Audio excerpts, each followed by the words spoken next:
तो dear all students, we have start a new lesson. तो आज हम नया अध्याय शुरू करेंगे। अध्याय 11, लेसन नंबर 11, अंतर्राष्ट्रीय व्यापार, इंटरनेशनल ट्रेड। जो आपकी भारत, लोग और अर्थव्यवस्था पुस्तक है, उस पुस्तक का सेकेंड लास्ट चैप्टर है ये। इसके बाद एक चैप्टर और रह जाएगा, भारत, लोग और अर्थव्यवस्था, India, people and economy.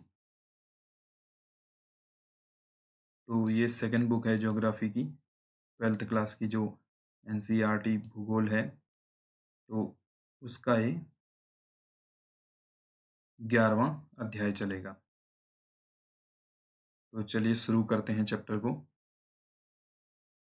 International trade. आप अंतर्राष्ट्रीय व्यापार के विभिन्न पहलुओं के बारे में पहले ही मानव भूगोल के मूल सिद्धांत पुस्तक में पढ़ चुके हैं। तो फंडामेंटल्स ऑफ ह्यूमन ज्योग्राफी जो पहली बुक है, जो हम कंप्लीट कर चुके हैं, तो उस बुक में हम इंटरनेशनल ट्रेड पहले ही पढ़ चुके हैं, क्योंकि उसमें भी एक लेसन है। अंतर्राष्ट्रीय व्यापार सभी देशों के लिए परस्पर लाभदायक है, चूंकि कोई भी देश आत्मनिर्भर नहीं है। हाल ही के वर्षों में भारत के अंतर्राष्ट्रीय व्यापार ने मात्रा संगठन के साथ साथ व्यापार की दिशा के संबंध में आमूल परिवर्तनों का अनुभव किया है। यद्यपि विश्व व्यापार में भारत की भागीदारी कुल मात्रा का केवल 1% है। अगर हम वर्ल्ड ट्रेड की बात करें अंतर्राष्ट्रीय व्यापार में, तो इंडिया का परसेंटेज कितना आ रहा है? तो इंडिया का इसमें परसेंटेज है ओनली 1%। कितना है? 1%। तथापि विश्व की अर्थव्यवस्था में इसकी महत्वपूर्ण भूमिका है। तो वर्ल्ड में और भी देश हैं, तो विश्व की जो इकोनॉमी है उस पर मेन रोल प्ले भी इंडिया करता है। तो आगे बढ़ते हैं। आइए भारत के अंतर्राष्ट्रीय व्यापार के बदलते प्रारूप पैटर्न की पड़ताल करें। मतलब इंडिया का व्यापार जैसे जैसे चेंज हुआ है उसके बारे में बात करते हैं। वर्ष सन 1950 से 51 में भारत का वैदेशिक यानी कि फॉरेन जो ट्रेड चला का मूल्य 1214 करोड़ रुपए था, जो कि वर्ष 2016 से 17 में बढ़कर 44,29,762 करोड़ रुपए का हो गया, यानी कि 44,29,762 करोड़ का ये व्यापार हो गया, जो 1,250 करोड़ तक का था 1950 और 51 में। क्या आप 1950 से 51 के मुकाबले सन 2016-17 की प्रतिशत वृद्धि का परिकलन कर सकते हैं? विदेशी व्यापार में इस तीव्र वृद्धि के अनेक कारण हैं, जैसे कि विनिर्माण के क्षेत्र में संवेगी गतिशील उठान, सरकार की उदार नीतियां तथा बाजारों की वि- वि- विविध रूपता, डिफरेंशिएशन है जो मार्केट का। समय के साथ भारत के विदेशी व्यापार की प्रकृति में बदलाव आता है। तालिका 11.1, तो तालिका बनी हुई है। यद्यपि यहाँ पर आयात एवं निर्यात दोनों की ही मात्रा में वृद्धि हुई है, परंतु निर्यात की तुलना में आयात का मूल्य अधिक है। तो जो इंपोर्ट और एक्सपोर्ट हुआ है उसके बारे में यहाँ पर टेबल बनी हुई है उसमें बताया गया है। तो यहाँ पर ये सुनिश्चित किया गया है कि जो निर्यात है यानी कि एक्सपोर्ट है, उसकी तुलना में इंपोर्ट ज़्यादा हुआ है, आयात ज़्यादा हुआ है। तो देखते हैं जरा तालिका को। भारत के निर्यात संगठन के बदलते प्रारूप, changing pattern of composition of India exports. वर्ष सन 2012 से 13 से 16 से 17 के दौरान भारत के विदेश व्यापार में निर्यात एवं आयात के बीच अंतर का फैलाव, जो अंतर आया सन 2012 से लेकर 17 तक के बीच में, तो यहाँ पर मूल्य करोड़ रुपए में दे रखा है और यहाँ पर सन 2012, 13, 14, 15, 16 और 17 तक का डाटा दिया हुआ है। और जो ये सिंबल है, ये सिंबल है निर्यात का यानी कि एक्सपोर्ट का, और ये सिंबल है इंपोर्ट का। ठीक, तो हम इसे इस तरीके से एक्सपोर्ट लिख देते हैं इसे, EM करके शॉर्ट में हम लिख देते हैं। तो आप देख सकते हैं कि 2012 में काफ़ी कम था, 15 के आसपास। यहाँ पर जो इम्पोर्ट था, जो हम देश में चीज़ें मंगवा रहे हैं, तो वो 25 से ऊपर है। बट यहाँ पर सस्टेन रहा, उसके बाद कुछ घटा, कुछ बढ़ा, बट जो इम्पोर्ट है वो इम्पोर्ट ज़्यादा ही है, एक्सपोर्ट कम है, माइनस में है। ठीक, तो आगे बढ़ते हैं। भारत का विदेश व्यापार, ये रुपए में आ रहा है, तो यहाँ पर आप देख सकते हैं सन 2004 से 5 में इतने का निर्यात किया गया। एक्सपोर्ट, इम्पोर्ट ज़्यादा का हुआ है, 3 और 5 आप देख लें, 2 का डिफ्रेंशिएशन है। टोटल जो ट्रेड हुआ वो इतने का हुआ और व्यापार संतुलन इतना बना। ठीक, व्यापार संतुलन ये होता है कि इन दोनों में से जो बड़ी संख्या आएगी उसमें से छोटी संख्या को माइनस करके निकाल लेंगे। इसी तरीके के अन्य वर्षों में भी हुए हैं। तो यहाँ पर एक क्रियाकलाप कह रहा है, एक्टिविटी बनाने के लिए आपको एक दंड आरेख बनाकर सारणी में दी गई सभी मदों के निर्यात की प्रवृत्ति को दर्शाएं। इसके लिए भिन्न भिन्न रंगों के पेन या पेंसिल का इस्तेमाल करें। अगला है भारत का निर्यात संगठन 2009 से 17 तक। तो 2009 से 17 तक जो निर्यात हुआ था, यानी कि एक्सपोर्ट जो हुआ है, उसके बारे में बात करते हैं। वस्तुएं या माल, इसमें है आपका कृषि एवं संवर्गीय उत्पाद, जो कृषि एग्रीकल्चर और उससे रिलेटेड होगा, तो उसमें निर्यात जो हुआ है परसेंटेज में इतना हुआ है 10%, 2009 से 10, 10 to 11 में 9, 15 to 16 में 12 और 16 to 17 में भी 12। इसी तरीके से अयस्क एवं खनिज 4, वस्तु विनिर्मित वस्तु, पेट्रोलियम और अन्य वस्तुएं।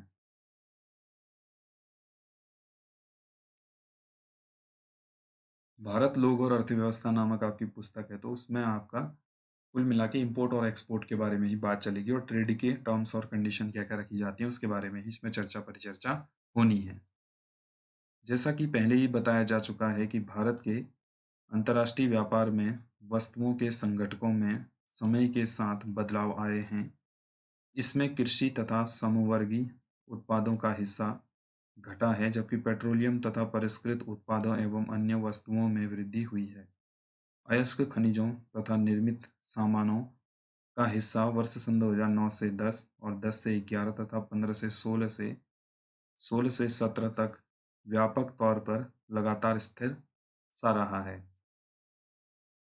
परंपरागत वस्तुओं के व्यापार में गिरावट का कारण मुख्यतः कड़ी अंतर्राष्ट्रीय प्रतिस्पर्धा है। तो प्रतिस्पर्धा काफ़ी है मार्केट में, प्रोडक्टों के बीच में।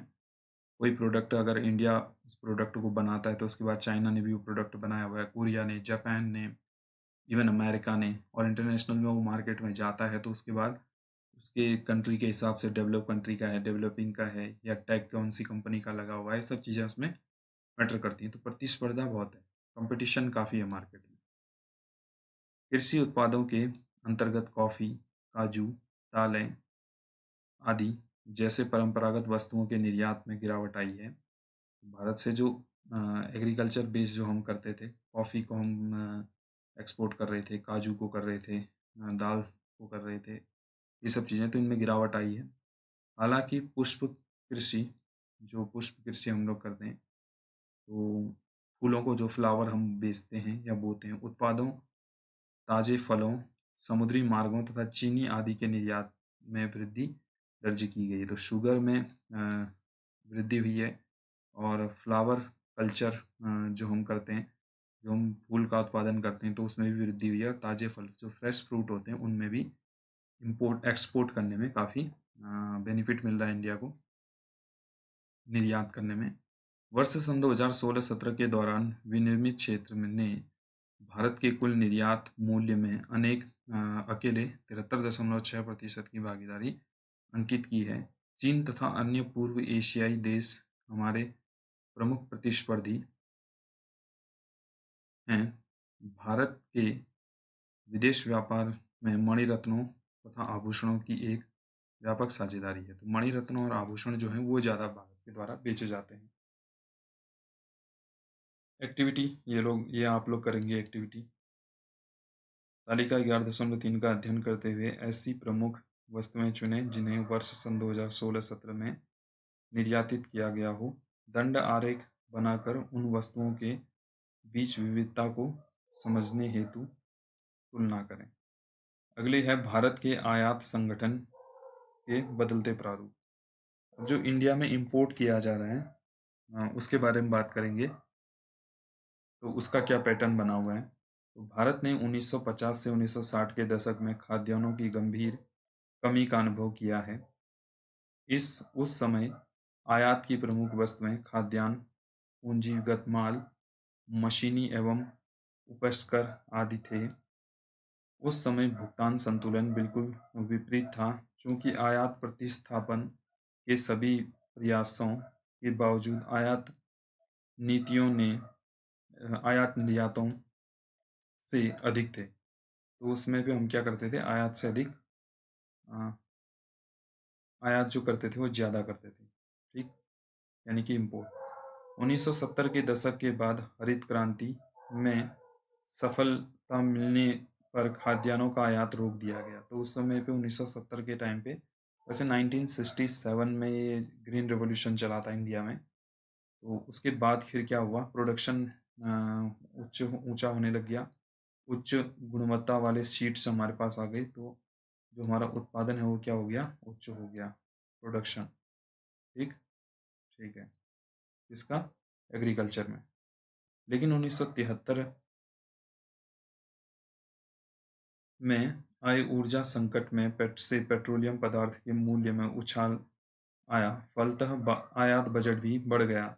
खाद्यान्नों के आयात की जगह उर्वरकों एवं पेट्रोलियम ने ले ली। मशीन एवं उपयस्क, विशेष स्टील, खाद्य तेल तथा रसायन मुख्य रूप से आयात व्यापार की रचना बनते करते हैं। तालिका 11.4 में आयात के बदलते प्रारूप का परीक्षण करें तथा उसमें हुए परिवर्तन को समझने का प्रयास करें। तो तालिका में दिया गया 11.4 में, एक बार इसे देख लेते हैं। तो यहाँ पर 11.3 में कुछ प्रमुख उपयोगी वस्तुओं का निर्यात करोड़ रुपए में। तो कृषि एवं समन्वित उत्पाद, तो ये है आपका कितना, 2,28,001 करोड़ रुपए। अगला है अयस्क और खनिज 35,000, और अगला है विनिर्माण 13,63,200 इतना, और इसमें इतना। तो इसमें सबसे ज़्यादा किसमें लग रहा है, विनिर्माण में, और अगला उसके बाद एग्रीकल्चर वाले में। तो आगे बढ़ते हैं। तालिका 11.4 यह दर्शाती है कि पेट्रोलियम तथा इसके उत्पादों के आयात में तीव्र वृद्धि हुई है। इसे न केवल ईंधन के रूप में प्रयुक्त किया जा सकता है, बल्कि इसका प्रयोग उद्योगों में एक कच्चे माल के रूप में भी होता है। इससे बढ़ते हुए औद्योगिकरण और बेहतर जीवन स्तर का संकेत मिलता है। अंतर्राष्ट्रीय बाजारों में भी इसकी कदाचनिक मूल्य वृद्धि भी एक अन्य कारण रही है। निर्याताभिमुख उद्योगों एवं घरेलू क्षेत्र की बढ़ती हुई मांग के कारण पूंजीगत वस्तुओं के आयात में एक स्थिर वृद्धि होती रही है।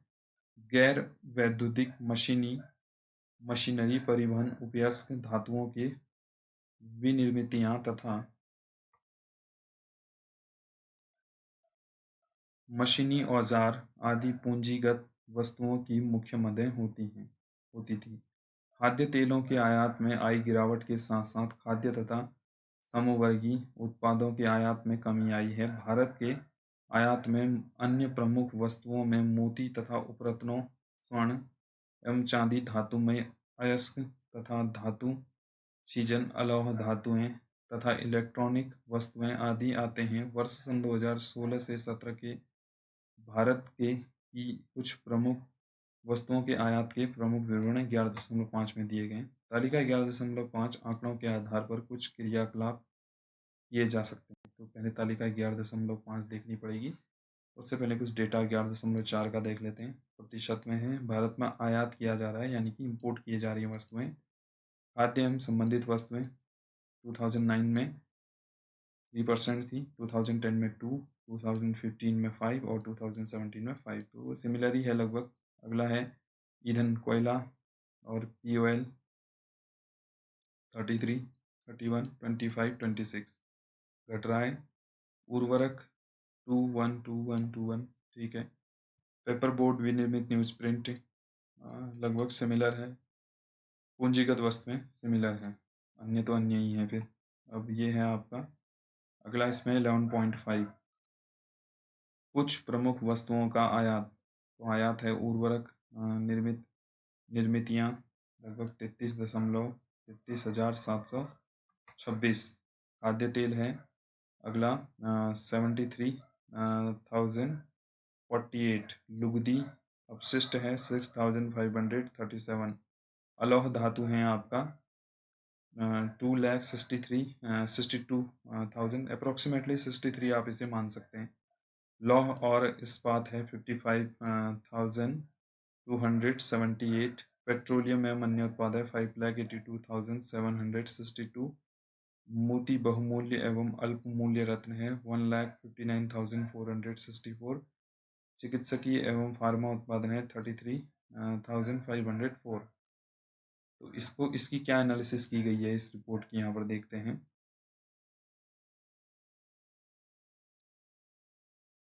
तालिका 11.5 आंकड़ों के आधार पर कुछ क्रियाकलाप किए जा सकते हैं। आरोही क्रम अथवा अवरोही क्रम, डिसेंडिंग और असेंडिंग ऑर्डर जो होता है, क्रम में सभी वस्तुओं और क्रमगत ढंग से व्यवस्थित करें और भारत के सन 2016-17 की आयात सूची की प्रमुख 5 वस्तुओं का नाम लिखें। अगला है भारत एक कृषि की दृष्टि से समृद्ध देश होते हुए भी खाद्य तेलों एवं दालों का आयात क्यों करता है, ठीक। अगला है 5 सर्वाधिक महत्वपूर्ण वस्तुओं को तथा 5 सबसे कम महत्वपूर्ण वस्तुओं को चुनकर उनका दंडारेख बनाएं। अगला है क्या आप आयात सूची में कुछ ऐसे मुद्दों को पहचान सकते हैं जिनके विकल्प भारत में विकसित किए जा सकते हैं। तो इसमें कुछ ऐसे विकल्प विकसित भारत में किए जा सकते हैं जिनके ऊपर है चिकित्सकीय एवं फार्मा उत्पादन, ये भारत में अभी के टाइम पे विकसित आसानी से किया जा सकता है। रासायनिक उत्पादन भी भारत में, बेशक पेट्रोलियम के लिए नेचुरल हमारे पास कैपेबिलिटी कम है, और इसके अलावा धातु के लिए भी और लौह धातु के लिए भी, लुगदी के लिए भी हम डेवलप कर सकते हैं, खाद्य तेल के लिए डेवलप किया जा सकता है और अन्य के लिए भी डेवलप किया जा सकता है। बट जो नेचुरली मिल ही नहीं रहा तो उसके लिए फिर हमें इम्पोर्ट करना ही पड़ता है। अगला हम देखेंगे व्यापार की दिशा यानी कि डायरेक्शन ऑफ ट्रेड। भारत के व्यापारिक संबंध विश्व के अधिकांश देशों एवं प्रमुख व्यापारिक गुटों के साथ हैं। वर्ष सन 2016-17 के दौरान क्षेत्रानुसार एवं उप क्षेत्रानुसार व्यापार तालिका 11.6 में दिया गया है। भारत के आयात व्यापार की दिशा, तो इसमें दी गई है डायरेक्शन इंडिया के जो ट्रेड की है। तो इसमें यूरोप के साथ जो आयात है, यूरोप से जो इंपोर्ट हम करते हैं अपने देश में मंगाते हैं, वो लगभग इतने की वस्तु है 4 लाख। अफ्रीका से हम मंगाते हैं 19,000। नॉर्थ अमेरिका से 1 लाख। लैटिन अमेरिका यानी कि दक्षिणी अमेरिका भी आप इसे कह सकते हैं, ठीक। अगला है एशिया एवं आसियान से 15 लाख का। तो सबसे ज़्यादा हम आसियान देशों से हमारा ट्रेड चलता है। भारत का उद्देश्य आगामी 5 वर्षों के दौरान अंतर्राष्ट्रीय व्यापार में अपनी हिस्सेदारी को दोगुना करने का है। इसने इस दिशा में पहले से ही आयात उदारीकरण, आयात करों में कमी, डी लाइसेंसिंग, विअनुज्ञाकरण तथा प्रक्रिया से उत्पाद के एकस्व पेटेंट में बदलाव आदि अनुकूल उपाय अपनाने शुरू कर दिए हैं।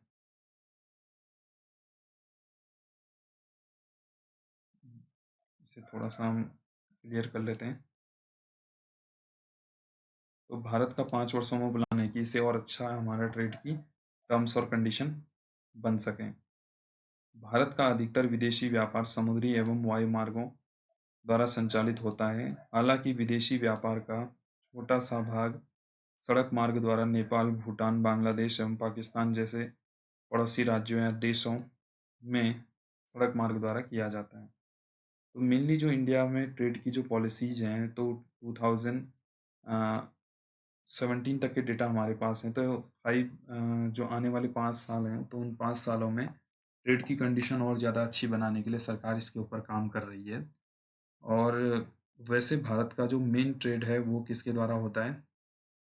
वो होता है ओशियनिक वे एंड एयर वे। जो समुद्री मार्ग है और वायु मार्ग है, उनके द्वारा ही भारत में ट्रेड ज़्यादा मात्रा में किया जाता है। बट कुछ देशों के साथ हम क्या करते हैं, रोड नेटवर्क का भी इसमें इस्तेमाल करते हैं, सड़क मार्ग द्वारा भी किया जाता है। जैसे नेपाल है, भूटान, बांग्लादेश, पाकिस्तान, इस तरीके के जो हमारे पड़ोसी देश हैं। ठीक, तो क्रियाकलाप है, प्रमुख व्यापारिक साझेदारों को प्रदर्शित करने के लिए बहुदंड आरेख बनाएं। जो बार डायग्राम होता है उसके बारे में बात कर रहे हैं। तो आज के लिए इतना ही काफ़ी है। तो कल इसका पार्ट 2 हम पढ़ेंगे, समुद्री पत्तन अंतर्राष्ट्रीय व्यापार के प्रवेश द्वार के रूप में। तो कल हम यहाँ से इसे स्टार्ट करेंगे। आज के लिए इतना ही काफ़ी है। वीडियो को लाइक करें, वीडियो को शेयर करें, चैनल को सब्सक्राइब करें और ज़्यादा से ज़्यादा लोगों तक इसकी जानकारी को पहुँचाएँ। तब तक के लिए थैंक यू।